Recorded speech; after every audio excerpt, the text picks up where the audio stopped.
Querido, olha só que interessante. Nós estamos comemorando o 50º aniversário da Primeira Igreja Batista em Jardim Bom Pastor. E eu estou fazendo parte disso. Dá para acreditar que eu estou fazendo parte disso? É muito bom. Eu nunca imaginaria que um dia eu pisaria dentro dessa igreja. E hoje eu estou aqui trazendo a palavra no mês comemorativo do aniversário da igreja. Olha que bênção, olha como é que Deus é bom para mim. Amém. Como nós estamos falando de gratidão, e já durante o mês, alguns pregadores, alguns irmãos que trouxeram a mensagem já deram algumas definições de gratidão. Eu também trouxe uma definição aqui, a qual eu fiz uma pesquisa, que diz mais ou menos assim. Definição de gratidão. A gratidão ou agradecimento é o ato de reconhecimento de uma pessoa por alguém que lhe prestou um benefício, um auxílio, uma ajuda, um favor. Em um sentido mais amplo, pode ser explicado também como recognição abrangente pelas situações e dádivas que a vida lhe proporcionou e ainda proporciona. Também pode ser recognição abrangente pelas situações e dádivas que a vida lhe proporcionou e ainda proporciona. Aí nós vamos lá, o que vem a ser recognição? É o mesmo que reconhecimento. E dádiva está relacionado a presente. Nós, enquanto cristãos, quando ouvimos uma afirmação dessa, que a vida lhe proporcionou e ainda lhe proporciona, nós não temos que levantar dúvida contra essa afirmativa. Nós temos que discordar dessa afirmativa. Porque nós costumamos dizer que não cai uma folha se não for da vontade de Deus. Nós afirmamos isso sempre. Não cai uma folha se não for da vontade de Deus. Logo, se você recebeu alguma dádiva, se você recebeu algum presente, se você cresceu, é porque Deus permitiu que isso acontecesse. É porque Deus permitiu que você fosse abençoado. É porque Deus permitiu que você alcançasse algum bem pelo qual você estava lutando. Ele pode até usar alguém para que esse bem chegue até você, mas foi permissão dele, porque tudo em nossa vida acontece com a permissão de Deus, e por isso nós devemos gratidão a ele, e somente a ele. Nada acontece se não for da vontade de Deus. Se você se sente abençoado, agradeça a Deus. Se você se sente prestigiado, agradeça a Deus. Se você recebeu uma premiação, uma promoção, agradeça a Deus, porque você não está no mundo por acaso. Deus te escolheu para estar aqui, e Ele cuida de você. Então, se você recebeu alguma dádiva, algum presente, algum mimo, foi porque Deus assim o quis, e não foi simplesmente porque a vida lhe proporcionou. Mesmo porque você não é qualquer um, você é muito especial. E Deus vai te abençoar, Ele vai continuar te abençoando. Gratidão a Deus é reconhecer a mão de Deus em todos os detalhes de nossa vida. É Ele quem vai arrumando tudo em seu lugar. Pode doer, mas é melhor que sejamos gratos a Deus pelas alegrias e dores, pois tudo é permissão de Deus para realizar o melhor em nossas vidas. Aí, como agradecer pelas dores? Como agradecer? Aí nós vamos na Bíblia para ter um entendimento sobre esse fato. Como agradecer a Deus pelo momento ruim que você está passando ou coisa parecida. Aí nós vamos para Jó 1, 20 a 21, que diz assim: Então Jó se levantou e rasgou o seu manto e rapou a sua cabeça e se lançou em terra e adorou. E disse: Nu saí do ventre de minha mãe e nu tornarei para lá. O Senhor o deu, o Senhor o tomou. Bendito seja o nome do Senhor. Queridos, nesse momento, Jó havia perdido os seus bens, Jó havia perdido sua plantação, Jó havia perdido seus animais e Jó havia perdido seus filhos. Jó tinha algum motivo para estar feliz? Aos olhos humanos, aos olhos humanos, Jó tinha algum motivo para agradecer? Ele havia perdido tudo. Ele havia perdido tudo de melhor que ele tinha. Até os filhos ele havia perdido. Como agradecer diante de uma situação dessa? Aos olhos humanos, é difícil você entender, mas os olhos espiritual, querido, se você está passando por prova, se você está passando por dificuldade, se você está atravessando um deserto, eu não sei qual é a prova que você está atravessando, eu não sei qual é a dificuldade que você está tendo nesse momento, eu não sei nem qual é o deserto que você tem que transpor, mas dê glória a Deus, porque você está vivo e Ele é contigo, e se Ele é contigo, Ele vai te ajudar a superar todas essas dificuldades. Jó não tinha nada para agradecer, mas ele disse: bendito seja o nome do Senhor. Sabe por quê? Porque apesar das dificuldades que ele estava passando, ele estava vivo. Então ele tinha todas as possibilidades de reverter a situação. Ele tinha todas as possibilidades de superar aquelas dificuldades. E ele tinha todas as possibilidades de recuperar tudo que ele tinha. Em Colossenses 1,16 diz: pois nele foram criadas todas as coisas, nos céus e na terra, as visíveis e as invisíveis, sejam tronos, sejam soberanias, poderes ou autoridades. Todas as coisas foram criadas por ele e para ele.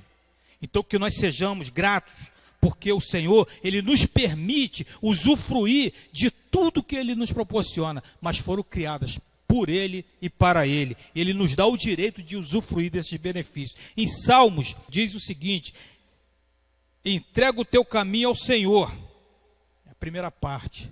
Se você está passando por luta, se você está passando por provas, se você não está enxergando a luz no fim do túnel, entrega o teu caminho ao Senhor, faça tudo o que você puder. Faça tudo o que tiver ao seu alcance. Busque no Senhor forças que você não tem. Faça o que você puder, porque o que você não puder fazer, Ele vai fazer por você. O que você não puder fazer, Ele vai fazer por você. Creia nisso, queridos. Por mais difícil que seja a luta, por mais difícil que seja o inimigo, por mais difícil que seja a prova, faça aquilo que estiver ao seu alcance, porque aquilo que você não puder fazer, Deus vai fazer por você. Amém?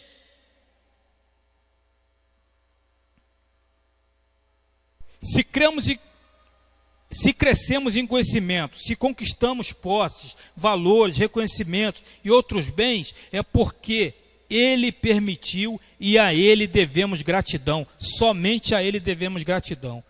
Tem um autor, eu me recuso a pronunciar o nome desse autor, mas vou tentar. É Clive Staples Lewis, também conhecido como C.S. Lewis. Esse cara é o autor do livro que deu origem ao filme, As Crônicas de Nárnia. Quem além de mim gosta das Crônicas de Nárnia aqui na igreja?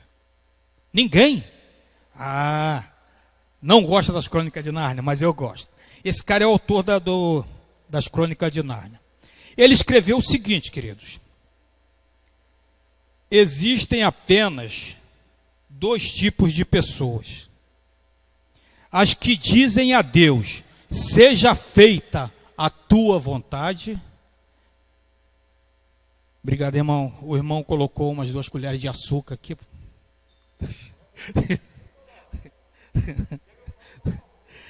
Aquelas que dizem a Deus, seja feita a tua vontade, e aquelas que Deus diz a elas, seja feita a sua vontade. Existem 2 tipos de pessoas, e o autor escreveu: aquelas que dizem a Deus, Senhor, seja feita a tua vontade na minha vida, Senhor. Seja feita a tua vontade, Senhor. E aquelas que não buscam a Deus, e Deus fala para elas, seja feita a sua vontade, faça do jeito que você quiser. Isso implica, querido, no livre-arbítrio, que é a possibilidade de você decidir que caminho tomar. É a possibilidade de você decidir por vontade própria o que vai fazer, aonde você quer ir, sem consultar a Deus. Em Josué 9, 14, 15, diz assim: então os homens de Israel tomaram da provisão deles e não pediram conselho ao Senhor. não pediram conselho ao Senhor. E Josué fez paz com eles e fez um acordo com eles que lhes daria a vida. E os príncipes da congregação lhes prestaram juramento. Esse texto, esse período da Bíblia, diz respeito aos homens que faziam parte do reino de Gibeão. Era um reino inimigo do povo de Israel. Era um reino que estava na lista daqueles com quem o povo hebreu tinha que lutar para conquistar a terra prometida. Esses homens se fantasiaram de pessoa de andarilho, de pobre, e vieram até o acampamento israelita. Naquele momento, quando Josué vai ao encontro daquelas pessoas, ele não se deu conta de que tudo que ele tinha que fazer, ele tinha que consultar a Deus. Tudo que ele tinha, as decisões que ele tinha que tomar, ele tinha que consultar a Deus. Ele não se deu conta disso. E por iniciativa própria, ele e os líderes dos israelitas, ele e os líderes do povo hebreu, tomaram a decisão da própria vontade. E o que aconteceu? Eles foram enganados pelo povo de Gibeão. Eles foram enganados pelos gibeonitas. E juraram proteger o inimigo, e juraram dar guarida ao inimigo, e juraram dar casa para o inimigo. Por quê? Porque faltou a consulta ao Senhor. Faltou buscar em Deus uma decisão a que tomar para decidir sobre aquele povo que estava vindo. Eles foram do próprio entendimento, eles foram da própria vontade. E aí o que aconteceu? Eles foram enganados. Eles foram surpreendidos por um povo que eles deveriam lutar contra, eles tiveram que proteger, simplesmente porque decidiram por vontade própria. Eles não consultaram a Deus. Existem aquelas pessoas que dizem, Deus, seja feita a tua vontade, aquelas que Deus diz, seja feita a sua vontade. Nesse momento aqui, Josué e os líderes do povo hebreu, eles tomaram a decisão que eles quiseram. Eles tomaram a decisão que eles decidiram e simplesmente foram enganados, porque aquelas pessoas que estavam indo até eles, estavam indo com esse propósito de enganar. Por isso que eles se fantasiaram de pobres, de andarilho, de famintos, ou seja, para enganar, para mentir para o povo de Deus. E como Josué não buscou no Senhor uma ajuda, uma informação, não buscou no Senhor uma forma de decidir o que fazer, ele agiu por vontade própria e se deixou ser enganado.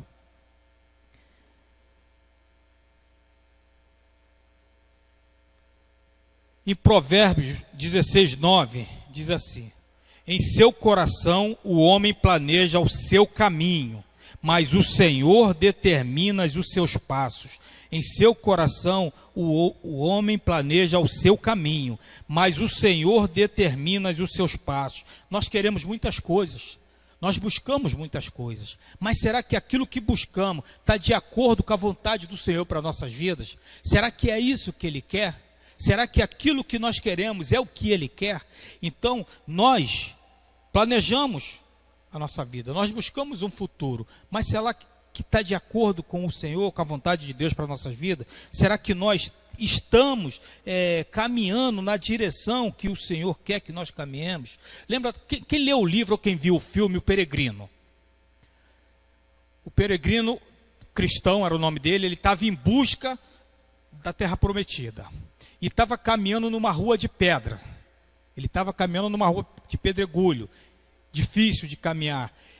Ao lado dele apareceu uma rua gramada, um jardim verdinho. Ele optou em ir pelo jardim. Ele optou em ir pela rua gramada. E foi o momento em que ele teve mais dificuldade, porque ele estava caminhando numa direção que Deus o conduziria onde ele queria. Mas quando ele optou pelo seu próprio entendimento, foi aonde ele mais teve dificuldade. E quando nós não buscamos em Deus, quando nós caminhamos do nosso próprio entendimento, nós corremos o risco de falhar na caminhada. Nós corremos o risco de cair na caminhada. Por isso que devemos sempre buscar em Deus a solução e a provisão e a informação e a direção que devemos tomar. Não esquecer que nós somos falhos e que devemos sempre contar com Ele. Amém? Nós cristãos, quando buscamos e acreditamos a Deus todas as nossas conquistas, somos orientados pelo Espírito Santo a refletir sobre determinados posicionamentos e situações pelas quais passamos ou estaremos prestes a passar. Ao ter que tomar uma decisão ou iniciar uma atividade, mesmo que seja simples, nós devemos sempre buscar no Senhor, porque se não buscarmos no Senhor, corremos o risco de falhar. O livro Uma Vida com Propósito, de Rick Warren, tem uma frase muito interessante, que é mais ou menos assim: todas as pessoas, com o tempo, se rendem a algo ou a alguém. Todas as pessoas, com o tempo, se rendem a algo ou a alguém. Se não for a Deus, você se renderá a opiniões ou expectativas de outros. Se você não se render a Deus, você vai se render a opiniões ou expectativas de terceiros. Ou seja, não vale o que Deus quer para a sua vida e aquilo que você quer buscar. Vale o que vão te orientar a fazer. Então, você ou se rende a Deus, ou se você se rende a alguém. Se rendendo a Deus, você tem a possibilidade de caminhar na direção certa. Se você se render a alguém com má intenção, você tem 100% de possibilidade de não alcançar aquilo que você quer. Ou seja, se você se render a Deus, se você não entregar sua vida a Deus, terá grande chance de ser conduzido por pessoas ou por vontades pessoais, vontades íntimas, que não vai te trazer nada de positivo ou construtivo para a sua vida, e ainda vai correr o risco de ser manipulado. E Deus não se agrada disso. Você não pode abrir mão de contar sempre com Ele, devendo sempre ser grato a Deus, pois Ele te fez único e você é muito especial para Ele. Deus te fez único, não tem ninguém igual a você. Pode ter até alguém parecido com você, mas igual não tem. Romanos 8,37 diz assim: mas em todas essas coisas somos mais do que vencedores, por aquele que nos amou. 1 Pedro 2,9 diz: mas vós sois a geração eleita, o sacerdócio real, a nação santa, o povo adquirido, para que anuncieis as virtudes daquele que nos chamou das trevas para a sua maravilhosa luz. Em Josué 24,15, diz assim, a Bíblia, antes do texto, a Bíblia nos mostra algumas práticas, algumas atitudes que podem ou não agradar a Deus. A Bíblia nos orienta a tomar decisões que vai agradar a Deus, mas porém, em algumas situações, você pode esquecer do manual do fabricante e tomar decisões que vai desagradar a Deus. Por exemplo, queridos, vamos, Josué 24,15, diz assim: se porém não agrada a vocês servir ao Senhor, escolham hoje a quem irão servir, se aos deuses que os seus antepassados serviram além do Eufrates, ou aos deuses dos amorreus, em cuja terra vocês estão vivendo, mas eu e minha família serviremos ao Senhor. Números 20, de 6 a 11. Então Moisés e Arão se foram de diante do povo à porta da tenda da congregação e se lançaram sobre os seus rostos, e a glória do Senhor lhes apareceu. E a glória do Senhor lhes apareceu. E o Senhor falou a Moisés, dizendo: toma a vara e ajunta a congregação, tu e Arão, teu irmão, e falai a rocha, perante os seus olhos, e dará a sua água. Assim lhes tirarás água da rocha e darás de beber à congregação e aos seus animais. Então Moisés tomou a vara de diante do Senhor, como lhe tinha ordenado, e Moisés e Arão reuniram a congregação diante da rocha, e Moisés disse: ouvi agora, rebeldes, porventura tiramos água desta rocha para vós? Então Moisés levantou a sua mão e feriu a rocha 2 vezes com sua vara. E saíram muitas águas, e recebeu e bebeu a congregação e os seus animais. Nós temos aqui, querido, duas atitudes distintas. Uma atitude do líder, do professor, do mestre. E uma atitude do aluno, do pupilo. Josué era pupilo de Moisés. Moisés havia sentido a glória do Senhor, momentos antes desse fato. Quando ele foi, ao invés de falar a rocha, ele bateu na rocha. Ele havia presenciado a glória do Senhor. Josué, quando falou para o povo, eu e minha casa serviremos ao Senhor, Josué tinha vencido 31 reinos, Josué havia conquistado a terra prometida, e Josué já havia dividido a terra prometida. Já havia dividido. Então ele poderia muito bem, já foi dividido, cada um por si, cada um por seu lado, e vamos resolver tudo. Tá tudo ok. Mas Josué fez questão de alertar o povo o quanto era importante continuar dedicando a sua vida ao Senhor. Josué se preocupou em alertar o povo o quanto era, de forma veemente, continuar adorando o Senhor. E Moisés, ao invés de obedecer aquilo que o Senhor havia dito para ele, fala a rocha e dá de beber a todo esse povo e aos seus animais. Moisés se rebelou naquele momento e bateu na rocha 2 vezes. Moisés era humano, poderia cometer falhas? Poderia, mas não deveria, porque ele foi escolhido pelo próprio Deus para conduzir o povo até a terra prometida, para conduzir o povo a uma terra que emana leite e mel. Moisés foi escolhido a dedo por Deus, e no momento da sua vida, ele falhou.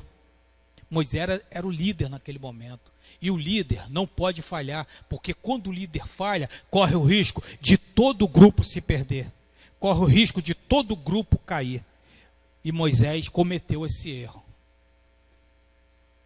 Qual foi a graça que Josué alcançou? Ele entrou na terra prometida. Ele usufruiu dos benefícios da terra prometida. Ele viveu na terra prometida. Qual foi o benefício que Moisés recebeu? Ele só teve o direito de ver a terra prometida.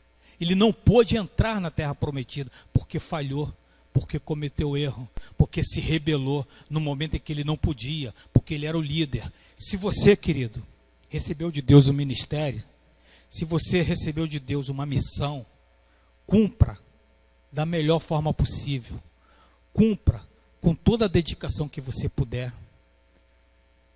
Ignore as críticas, ignore os ataques, ignore as ofensas, procure fazer com perfeição, não aceite que venham te diminuir por causa disso. Se você recebeu o ministério, cumpra com excelência, não permita que coisas contrárias àquilo que Deus pediu para você fazer venha te atrapalhar. Cumpra da melhor forma possível, faça como Josué, alerte o povo qual é o caminho a seguir depois do objetivo alcançado. Alerte o povo que o mais importante é obedecer e seguir ao Senhor. Não faça como Moisés, que se rebelou no momento crucial, em que ele não poderia de forma nenhuma, porque ele havia visto a glória do Senhor, ele havia sido escolhido pelo próprio Senhor. Então não se permita cometer erros à frente do seu ministério, para que o seu grupo não caia junto com você. Faça o melhor. Em Lucas 5, diz assim: e respondendo Simão, disse-lhe: mestre, havendo trabalhado toda a noite, nada apanhamos, mas sobre a tua palavra lançarei a rede. Mestre, havendo trabalhado toda a noite, não apanhamos nada, mas sobre a tua palavra lançarei a rede. Em Lucas 6,49 diz: mas o que ouve e não pratica é semelhante ao homem que edificou uma casa sobre a terra. sem alicerce, na qual bateu com ímpeto a corrente e logo caiu, e foi grande a ruína daquela casa. Os dois exemplos que a Bíblia nos cita aqui, quem realmente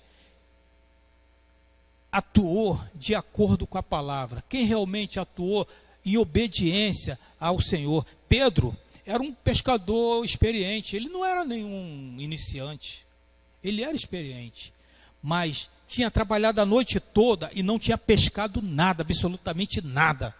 Mas ele falou: Senhor, segundo a tua palavra, voltarei ao mar, lançarei a rede, porque é o Senhor que está mandando.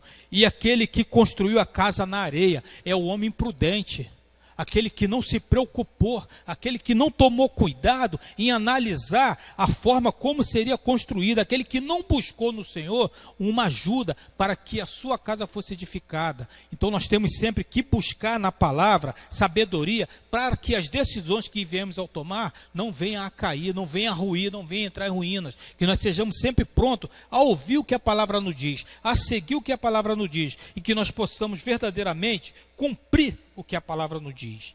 Em Êxodo 15, 20 e 21 diz assim: então Miriam, a profetisa, a irmã de Arão, tomou o tamboril da sua mão, e todas as mulheres saíram atrás dela com tamboris e com danças. E Miriam lhes respondia: cantai ao Senhor, porque gloriosamente triunfou, e lançou no mar o cavalo com seu cavaleiro. Êxodo 32, 2 e 4 diz assim: e Arão lhes disse: arrancai dos pendentes de ouro que estão nas orelhas de vossas mulheres e de vossos filhos e de vossas filhas, e trazei-mos então.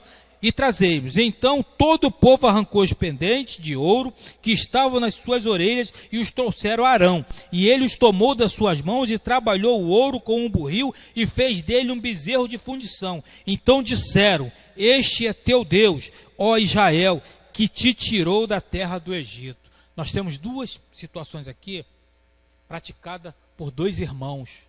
Miriam, naquele momento que ela pegou os tamboris e começou a dançar e influenciou as outras mulheres a fazerem a mesma coisa, eles tinham acabado de atravessar o Mar Vermelho. A alegria era tanto que ela começou a dançar, começou a agradecer e contagiou o acampamento a fazer da mesma forma. Já Arão era o sacerdote do povo de Israel, escolhido por Deus para ser o sacerdote. Arão, ele havia, junto com Moisés, visto a glória de Deus. Arão viu tudo o que se passou no Egito, porque ele acompanhava Moisés quando ia ao Egito para falar com Faraó. E se deixou convencer por meia dúzia de pessoas rebeldes, por meia dúzia de murmuradores, por meia dúzia de blasfemadores, só porque Moisés havia ido ao Monte Sinai se consultar com o Senhor e estava demorando. Arão não teve paciência para esperar o seu irmão voltar ou esperar uma notícia. Ele se deixou convencer pelos rebeldes e construiu um bezerro de ouro para que o povo de Deus adorasse aquele bezerro de ouro. Arão não teve sabedoria para entender que ele deveria esperar, se não seu irmão Moisés, mas pelo menos uma resposta, porque ele era o sacerdote. Ele não poderia cometer erro desse tipo, ao contrário de Miriam, que quando atravessou o Mar Vermelho, quando cruzou o Mar Vermelho, a alegria foi tão contagiante que ela começou a dançar em agradecimento e incentivou as outras mulheres a fazer a mesma coisa, a agir da mesma forma. Então são coisas que a gente, às vezes, não atentamos. O que agrada a Deus naquilo que estamos fazendo? Como podemos agradar a Deus e como podemos desagradar a Deus? Eu tenho certeza absoluta que Miriam, nesse momento, agradou muito a Deus. E que Arão, por ser o co-líder, por ser o sacerdote do povo de Deus, por ser irmão do líder, e por ter sido escolhido pelo próprio Deus para ser o sacerdote, ele desagradou profundamente a Deus naquele momento. E foi mais um que não entrou na terra prometida, em função de todos os erros que havia cometido. Em Lucas 19, 8, diz assim: e levantando-se Zaqueu, disse ao Senhor: Senhor, eis que eu dou aos pobres metade dos meus bens, e se em alguma coisa tenho defraudado alguém, o restituo quadruplicado. Em Lucas 18, de 18 a 23, diz assim: E perguntou-lhe um certo príncipe, dizendo: Bom mestre, que hei de fazer para herdar a vida eterna? Jesus lhe disse: Por que me chamas bom? Ninguém é bom, senão um que é Deus. Sabes os mandamentos? Não adulterarás, não matarás, não furtarás, não darás falso testemunho, honra teu pai e tua mãe. E disse ele: Todas essas coisas tenho observado desde a minha mocidade. E quando Jesus ouviu isto, disse-lhe: Ainda te falta uma coisa. Vende tudo quanto tens, reparte-o pelos pobres e terás um tesouro no céu. Vem e segue-me. Mas ouvindo ele isto, ficou muito triste, porque era muito rico. Nós temos duas situações distintas aqui. A primeira, ele só queria ver Jesus, Zaqueu. Quando soube que Jesus passaria por onde ele estava, devido à sua estatura, ele subiu numa árvore para ver Jesus. Ele não foi pedir nada, ele só queria ver Jesus. O jovem rico foi até Jesus para pedir informação, foi até Jesus para pedir instrução. Ele se dirigiu a Jesus. Qual foi a bênção que eles receberam? O jovem rico, que foi procurar Jesus, saiu frustrado, saiu chateado, saiu aborrecido, porque não era aquilo que ele queria. Ou seja, a vontade do jovem rico não era a vontade de Deus, não era a vontade de Jesus. E por isso ele se frustrou, por isso ele se aborreceu. O outro, Zaqueu não queria falar com Jesus, Zaqueu só queria ver Jesus. Mas Jesus foi até Zaqueu. Jesus foi em busca de Zaqueu. Jesus foi ceiar, foi jantar na casa de Zaqueu. Olha a diferença daquele que foi procurar com segundas intenções e daquele que só queria ver. Quando eu leio esse texto, eu chego à conclusão de que não adianta você ir em busca de Jesus. Não adianta você ir até Jesus se você não tiver o seu coração quebrantado para aquilo que você vai solicitar, para aquilo que você vai pedir. Porque Jesus, ele sonda o coração. E assim foi com Zaqueu. Jesus sondou o coração de Zaqueu e viu, pressentiu as intenções de Zaqueu. E o jovem rico não. O jovem rico, ele queria algo que ele achava que era interessante, que ele achava. Um que queria se frustrou. O outro, que só queria ver, recebeu Jesus em nossa casa, na sua casa. Então, quando nós buscamos em Jesus, é aquilo que diz em Apocalipse: eis que estou à porta e bato, se abrir, entrarei e cearei com você. Se você abre o teu coração para Jesus, ele vai entrar e vai fazer morada e vai transformar a sua vida. Agora, se você quiser algo material só, você não vai alcançar, porque ele sonda o teu coração. Então, quando você for até Jesus, se quebrante, vá com o coração limpo, porque ele vai te atender. E para encerrar, queridos, para encerrar nossa participação, a minha participação aqui: e não vos conformeis com este século, mas transformai-vos pela renovação da vossa mente, para que experimenteis qual seja a boa, agradável e perfeita vontade de Deus. Então, que nós verdadeiramente possamos, antes de tomar qualquer decisão, antes de buscar qualquer coisa, que nós venhamos sempre buscar aquilo que Deus quer para cada um de nós, e coloquemos sempre em nosso coração que devemos experimentar qual seja a boa, agradável e perfeita vontade de Deus, porque a vontade de Deus é o melhor para a minha e para a sua vida. Amém?